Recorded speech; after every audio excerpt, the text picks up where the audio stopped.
the United States military was tasked to conduct two highly complex missions simultaneously: a retrograde while in contact with the enemy, and a neo in a non-permissive environment. We executed that mission in a highly dynamic, dangerous operating environment from a war-torn country, and it was conducted across 9 countries and 26 intermediate staging bases and temporary safe havens. We deployed between 5,000 and 6,000 military personnel on the ground, some of whom were forward deployed based on our contingency planning. These elements came from the 82nd Airborne Division, Special Forces, the Marine Corps, along with Navy and Air Force personnel. Flying in support were combat aircraft from the Air Force and the Navy, as well as incredible support from the transport aircraft, the pilots and crews of the United States Transportation Command. And afloat, we had an ARG-MU and a carrier strike group. We flew 387 U.S. military C-17 and C-130 sorties, and we enabled 391 non-U.S. military sorties. A total of 778 sorties evacuated a total of 124,334 people, which included almost 6,000 American citizens, third country nationals, and Afghans designated by the Department of State. And we will continue to evacuate American citizens under the leadership of the Department of State, as this mission is now transitioned from a military mission to a diplomatic mission. Evacuees flowed through the intermediate staging base safe havens in Central Command and European Command for onward movement to the United States, a third country, or their home of origin for repatriation. Evacuees complete medical and security screening, vetting, in accordance with the lead federal agency's guidance to the Department of Homeland Security. Currently, there's approximately 20,000 evacuees in 7 staging bases in 5 countries in Central Command. Another 23,000 in 7 staging bases in 4 countries in Europe. And as of this morning, there are approximately 20,000 Afghans who arrived at 8 different military bases in the continental United States. This mission cost 11 Marines, 1 soldier, and 1 Navy corpsman their lives, and 22 others were wounded in action. In addition to over 100 Afghans killed and wounded in a horrific terrorist attack on 26 August at Abbey Gate on the southeast perimeter of the airport. Those soldiers, sailors, and Marines gave their lives so that others may live free. They literally gave their tomorrows for the tomorrows of people they never knew. Those 124,000, they never knew the 13 who died, and they will never know the 22 who were wounded, nor the thousands of dead and thousands of wounded who came before them. But they will now live in freedom because of American blood shed on their behalf. Nearly 2 decades have passed since that horrible, dark September day in our nation's history when 2,977 innocent lives were murdered. Since then, the men and women of the United States military and our interagency partners have fought tirelessly to defeat terrorists in Afghanistan and around the world, both at home and abroad. Their talent, their efforts have carried this fight day and night. In Afghanistan, our mission, our military mission, has now come to an end. And we're going to learn from this experience as a military. How we got to this moment in Afghanistan will be analyzed and studied for years to come. And we in the military will approach this with humility, transparency, and candor. There are many tactical, operational, and strategic lessons to be learned. 800,000 of us in uniform served in Afghanistan over the last 20 years. Our nation spent over $1 trillion And most importantly, 2,461 soldiers, sailors, airmen, and Marines gave the last full measure of devotion, while 20,691 were wounded, and untold thousands of others suffer with the invisible wounds of war as we close this chapter in our nation's history. And all of those casualties are alongside our allies and partners, and we should never forget that 60,000 Afghan national security forces gave their lives in the conduct of this war. Our counterterrorism efforts in Afghanistan and the region over 20 years has protected the American people from terrorist attack, and the men and women and children who were just evacuated will ultimately be the legacy to prove the value of our sacrifice.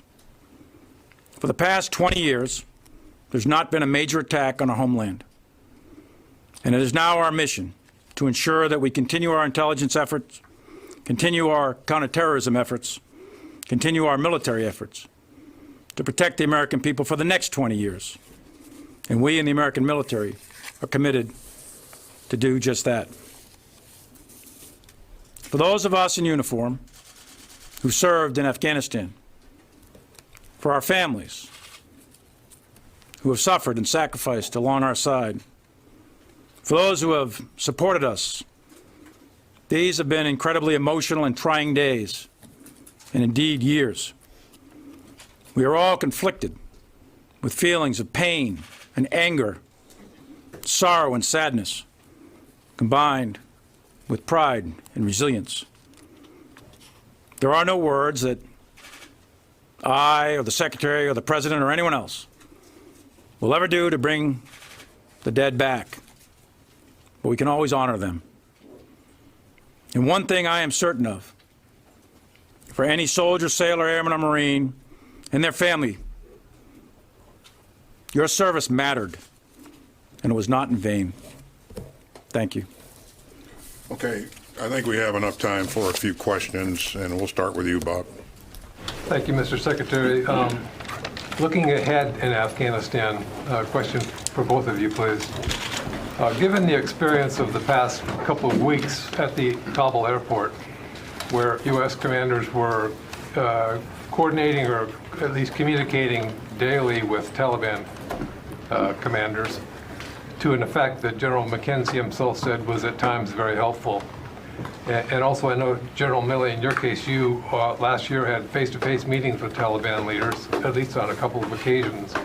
I'm wondering what you think these experiences say about the prospect for a United States relationship with the Taliban, to include the possibility of any kind of coordination in counterterrorism operations against ISIS-K in Afghanistan. Well, Bob, first of all, let me applaud the initiative of our commanders on the ground who would stop at nothing to accomplish the mission that they were provided of evacuating as many American citizens, third country nationals, and SIV applicants as possible. We were focused on, we were working with the Taliban on a very narrow set of issues, and it was just that, to get as many people out as we possibly could. And so I would not leap to, I would not make any leaps of logic to, a broader, to broader issues. I would just say that, again, I'm immensely proud of what our troops have done to this point, and it's hard to predict where this will go in the future with respect to the Taliban. And I would just say, Bob, Secretary and I both served in Afghanistan, and many of us did, and you all did too. We don't know what the future of the Taliban is, but I can tell you from personal experience that this is a ruthless group from the past, and whether or not they change remains to be seen. And as far as our dealings with them at that airfield or in the past year or so, in war, you do what you must in order to reduce risk to mission and force, not what you necessarily want to do. Any possibility of coordination against ISIS-K with them? It's possible.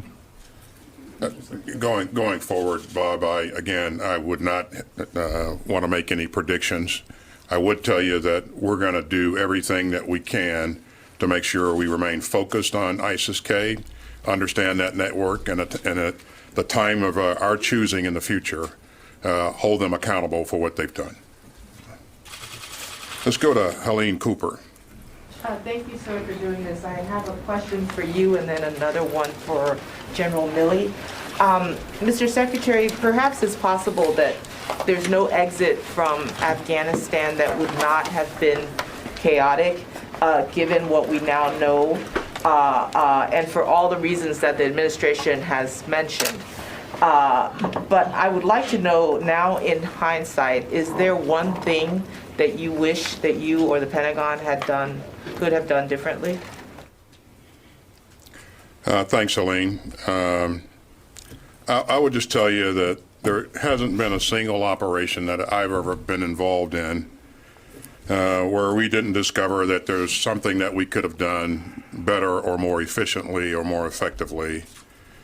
And I'd also say that no operation is ever perfect. I will tell you that we will do what we always do, and that is to look at ourselves and do after-action reviews, and we want to make sure that we learn every lesson that can be learned from this experience. But I want to take the time to do it the right way, and so we'll do that in the days ahead. Do you think that? Oh, sorry. I was just going to say, I would just say again, Helene, that I'm enormously proud of our men and women who worked hard to accomplish what they just accomplished, which I think, as I said earlier, is historic and heroic.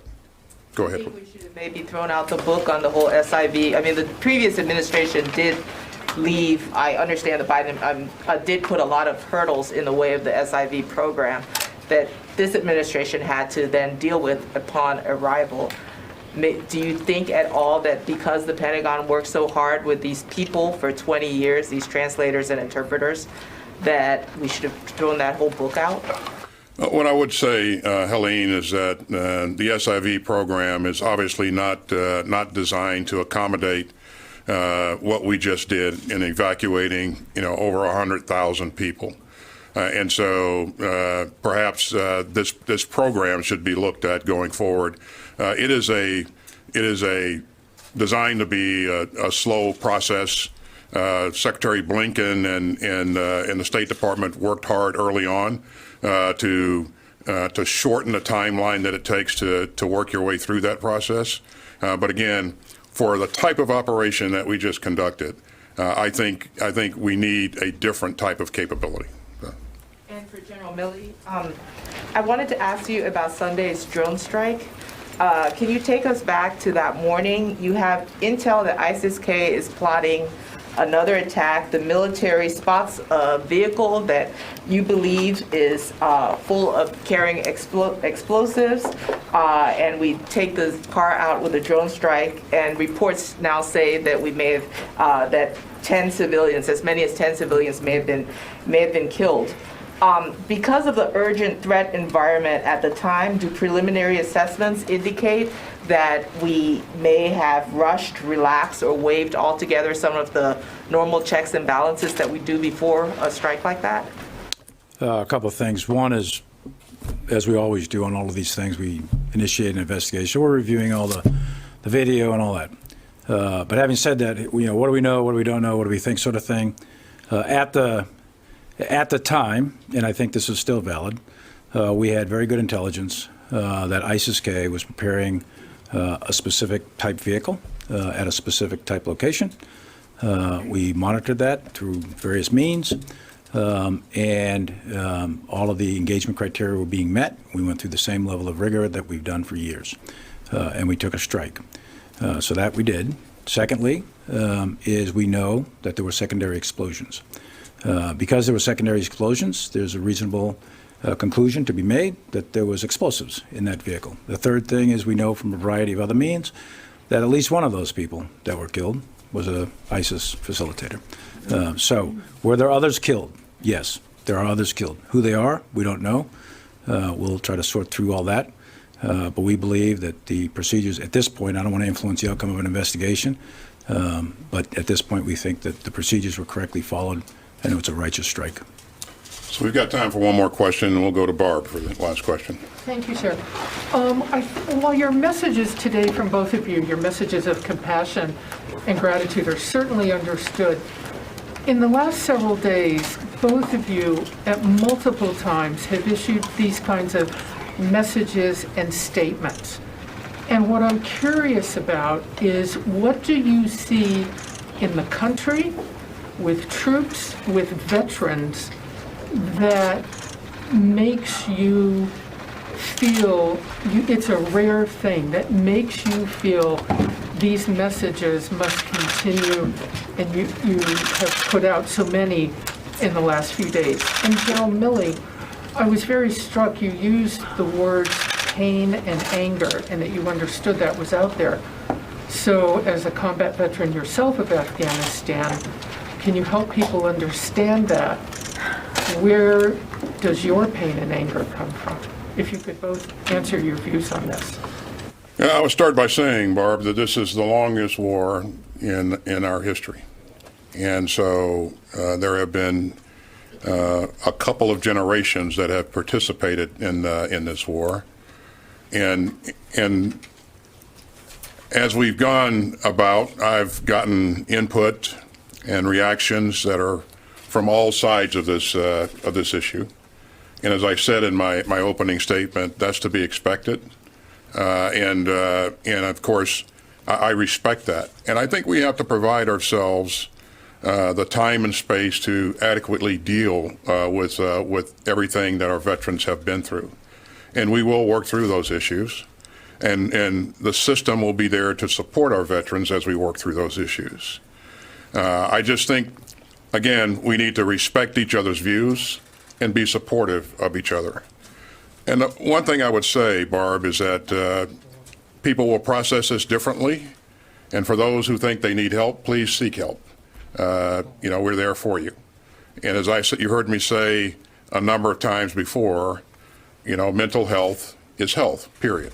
And so this will take time to work for people to work their way through. There are varying opinions on each side of the aisle, and that's to be expected and respected. So. Can you both assure? There was a question for General Milley. So, Barbara, you asked me where my pain and anger comes from. I have all those same emotions, and I'm sure the Secretary does, and anyone who served. And I commanded troops, and I wasn't born a four-star general. I have walked the patrols and been blown up and shot at and RPG'd and everything else. My pain and anger comes from the same as the grieving families, the same as those soldiers that are on the ground. Last night I visited the wounded up in Walter Reed. This is tough stuff. War is hard. It's vicious. It's brutal. It's unforgiving. And yes, we all have pain and anger. And when we see what has unfolded over the last 20 years and over the last 20 days, that creates pain and anger. And mine comes from 242 of my soldiers killed in action over 20 years in Iraq and Afghanistan. So yeah, I have that, but I'm a professional soldier. I'm going to contain my pain and anger and continue to execute my mission. Thank you very much, ladies and gentlemen. Thanks. We have to go. We have to go, guys. Thanks, guys. Be sent back to Afghanistan. General Milley? Thanks for watching, and if you haven't already, please consider subscribing to our channel. And while you're at it, please leave us a comment. Thank you for watching.